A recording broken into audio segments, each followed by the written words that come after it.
ಕಮಲಿ ಎಲ್ಲಾ ಸಂಚಿಕೆಗಳನ್ನು ಉಚಿತವಾಗಿ ನೋಡಿ ZEE5 ನಲ್ಲಿ ಈಗಲೇ ಆಪ್ ಡೌನ್ಲೋಡ್ ಮಾಡಿ. ನಿಮ್ಮನ್ನೆಲ್ಲ ನೋಡಿ ಎಷ್ಟೊಂದು ದಿನಗಳಾಗ್ಬಿಟ್ಟಿತ್ತು, ಯಾವಾಗ ನೋಡ್ತೀನೋ ಅನ್ಸ್ಬಿಟ್ಟಿತ್ತು.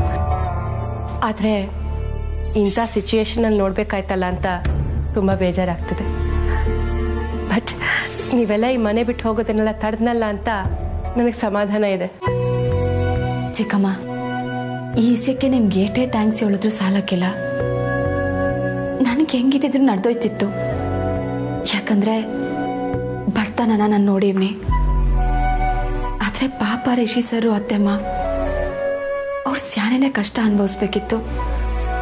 ನೀವು ಬಂದು ಎಲ್ಲಾನು ಸರಿ ಮಾಡಿದ್ರಿ. ನಿಮ್ಮ ಋಣ ನಾನು ಯಾವತ್ತೂ ಮರೆಯಕ್ಕಿಲ್ಲ ಚಿಕ್ಕಮ್ಮ. ಕಮಲಿ, ಏನ್ ಮಾಡ್ತಿದ್ಯಾ ನೀನು?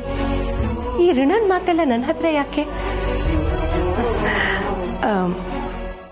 ಆದರೂ ನೀನನ್ನೊಂದು ಪ್ರಶ್ನೆ ಕಾಡ್ತಿಲ್ವಾ?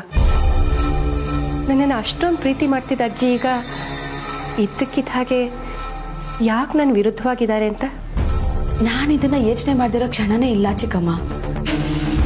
ಅಜ್ಜಿ ಯಾಕೆ ಹಿಂಗೆ ಆಡ್ತವ್ರೆ ಅಂತ ಪ್ರತಿ ಕ್ಷಣನೂ ನಾನು ಅದನ್ನೇ ಯೋಚನೆ ಮಾಡೀನಿ. ಆದ್ರೆ ನನ್ಗಂತೂ ಉತ್ತರ ಸಿಗ್ತಿಲ್ಲ. ಉತ್ತರ ನನಗೆ ಗೊತ್ತಿದೆ. ಏನು ಹೇಳ್ತಿದ್ದೀರಾ? ನಿಮ್ಗೆ ಉತ್ತರ ಗೊತ್ತಾಯ್ತಾ? ಹೇಳಿ ಚಿಕ್ಕಮ್ಮ, ಏನ್ ಕಾರಣ?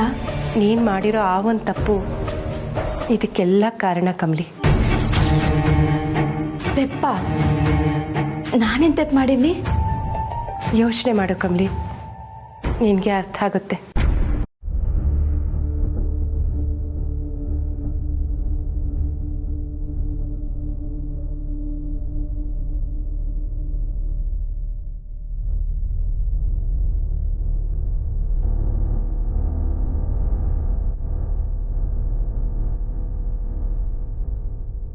ಇಲ್ಲ ಚಿಕ್ಕಮ್ಮ, ನಾನು ಯಾವ ತಪ್ಪು ಮಾಡಿಲ್ಲ.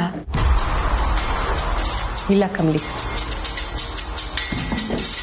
ತುಂಬಾ ದೊಡ್ಡ ತಪ್ಪು ಮಾಡಿದ್ದೀಯ ನೀನು. ಅದೇ ಇವತ್ತು ನಿನ್ನನ್ನು ಕಷ್ಟಕ್ಕೆ ನುಗ್ಗಿದೆ.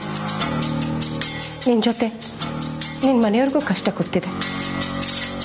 ಆ ತಪ್ಪೇನು ಅಂತ ಅರ್ಥ ಮಾಡಿಕೊಂಡು ಅದನ್ನು ಸರಿ ಮಾಡ್ಕೊಂಡ್ಬಿಡು, ಎಲ್ಲ ತಾನಾಗೆ ಸರಿ ಹೋಗುತ್ತೆ. ಇಲ್ಲ ಚಿಕ್ಕಮ್ಮ, ನಾನೇನು ತೆಪ್ಪು ಮಾಡಿಲ್ಲ. ಒಂದ್ ವೇಳೆ ನಾನು ತೆಪ್ಪು ಮಾಡಿದ್ರು ಆ ತೆಪ್ಪೇನು ಅಂತ ನಿಮ್ಗೆ ಗೊತ್ತೈತಲ್ಲ, ಅದನ್ನ ನೀವೇ ಹೇಳ್ಬೋದು ಅಲ್ವಾ? ಅದೇನಂತ ಹೇಳಿ. ಕಮಲಿ, ನೀನು ತುಂಬಾ ಇಂಟೆಲಿಜೆಂಟ್. ಎಲ್ಲ ಸೂಕ್ಷ್ಮಗಳು ಅರ್ಥ ಆಗುತ್ತೆ. ನಿಧಾನವಾಗಿ ಕೂತು ಯೋಚನೆ ಮಾಡು, ನಿಮಗೆ ಗೊತ್ತಾಗುತ್ತೆ.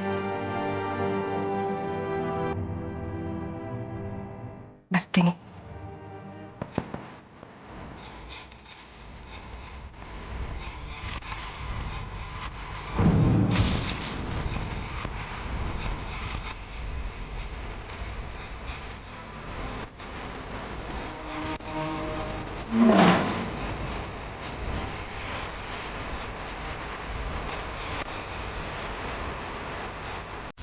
ಕಮಲಿ ಎಲ್ಲಾ ಸಂಚಿಕೆಗಳನ್ನು ಉಚಿತವಾಗಿ ನೋಡಿ ZEE5 ನಲ್ಲಿ ಈಗಲೇ ಆಪ್ ಡೌನ್ಲೋಡ್ ಮಾಡಿ.